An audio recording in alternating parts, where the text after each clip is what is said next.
So, Mamdani was on Sunday news shows.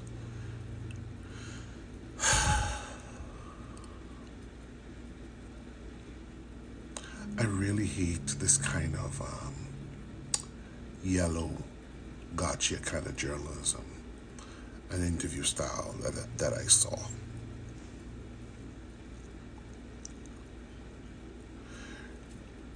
They kept asking him about some phrase called globalize the intifada. They kept asking him about if he condemns it, like some litmus test. Number one, the man never said that. Never said that. But the headline on the clip I'm going to show you, the notification I got was that, oh, Mamdani declines to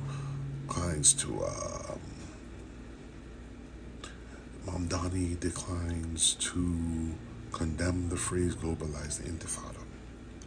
The headline makes it seem like if he said it and refuses to back down from it, and people are going to run with that. The video is like maybe 2 minutes and change long. Most people are not going to watch the whole video. They're going to run with that headline. They're going to run with that phrase. And they're going to pontificate and opinionate over it instead of watching it. And this is the nasty shit I hate. Like, yeah, of course the right is backing this kind of tactic up against him because they're fucking racist. But what's shameful, Kirsten Gillibrand is among those. And it's not just her. It's not just her.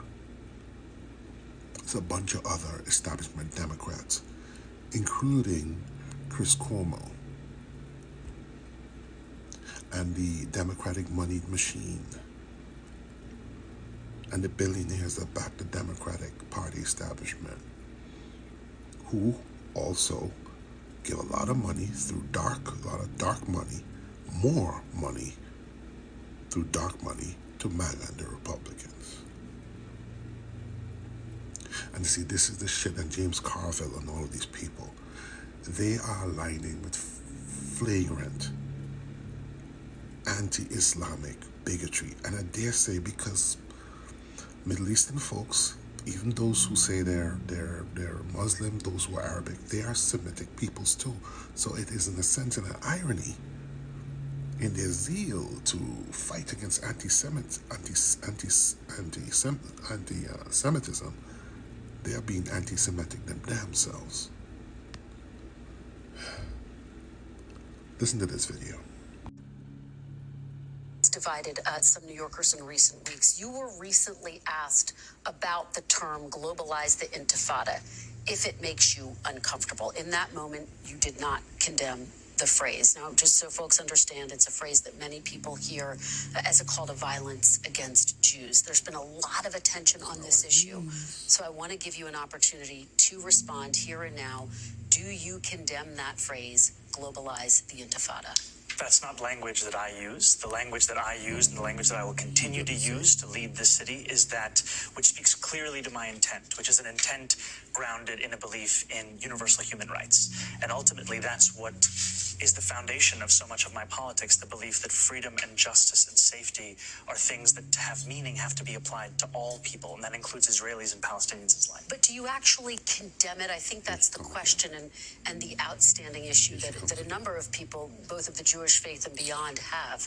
Do you condemn that phase, globalize the intifada, which a lot of people hear as a call to violence against Jews? I've heard from many Jewish New Yorkers who have shared their concerns with me, especially in light of the horrific attacks that we saw in Washington, D.C. and in Boulder, Colorado, about this moment of anti-Semitism in our country and in our city. And I've heard those fears and I've had those conversations, and ultimately they are part and parcel of why in my campaign I've put forward a commitment to increase funding for anti-hate crime programming by 800%. I don't believe that the role of the mayor is to police speech in the manner especially of that of Donald Trump, who has put one New Yorker in jail who's just returned to his family, Mahmoud Khalil, for that very supposed crime of speech. Ultimately, what I think I need to show is the ability to not only talk about something, but to tackle it and to make clear that there's no room for anti-Semitism in this city. We have to root out that bigotry, and ultimately we do that through the actions, and that is the mayor I will be, one that protects Jewish New Yorkers and lives up to that commitment through the work that I do. But quickly, for the people who care about the language and who feel really concerned by that phrase, why not just condemn it? My concern is to start to walk down the line of language and making clear what language I believe is permissible or impermissible takes me into a place similar to that of the president who is looking to do those very kinds of things, putting people in jail for writing an op-ed, putting them in jail for protesting. Ultimately, it's not language that I use. It's language I understand there are concerns about. And what I will do is showcase my vision for the city through my words and my actions. I ask you about it. So you all see the bullshit. This kind of litmus test keywords they want you to condemn. Do you condemn this? Do you condemn that? And it's like, I can't remember off the top of my head right now, but there's so many different things that they provide as a litmus test. It always almost like every Democrat has to say, every politician has to say that Israel has the right to exist, or Israel has the right to defend itself. They have to say that every single time. If they decline to say that, then they get heat. They're contriving and drumming up this globalize the intifada, as if there's some huge specter of anti-Semitism like being drummed up against Jews everywhere. It's intellectually dishonest. It's empirically dishonest. And it's not a reality. Sure, and here's the irony about it is, right? Sure, there is some hate towards Jews, which is being ramped up right now. Anti-Semitism against Jews, anti-Semitic hate crimes against Jews are on the rise. But it's on the rise. I get into trouble for saying this, but I'm going to say this straight out. It's on the rise because of what Zionistic leaders in Israel have been doing, not just over the decades, but most recently. And it's because the violence that these people who identify with the Z have allowed and have perpetrated with no pushback, and who have insisted that sort of belief is what is part and parcel of being Jewish. That is why you have a rise in these kind of things. Now let me just say, for the record, clearly, so people can hear me, I do not condone violence against Jewish people. Not one bit. I need to make that really clear. That is not right. Attacking somebody because they're Jewish is not right. It's bullshit. Not permissible, not allowed. I'm explaining what's giving rise to it.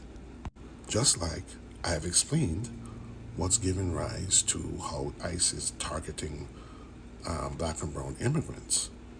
I'm explaining what's giving rise to the rash of hate crimes against black people. Explaining it doesn't mean you agree with it. So let me just make that really fucking clear.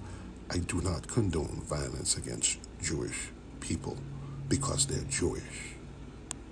So, now, going back to Mamdani, he never said that word. Let me say it again. Mamdani never said globalize the intifada. He never said that. Yet they forced it on him of some kind of litmus test to see if he'll declare himself on one side or the other. and Kirsten Gillibrand and a bunch of others, right, are part of that cabal of, I don't want to use that term for her because she's a woman, but you know what I mean. Florida is not real. For the settler colonial project over there. It's absolutely disgusting what they're doing to this man. It's so flagrantly fucking racist. I'm so fucking tired of this shit. Please, people, New York City, elect this man and give these people a giant fuck you and middle finger. Please. Elect this man in spite of the combined machinery of the GOP and the Democratic establishment. Please, New Yorkers, give these people a giant fuck you. Please. Shit.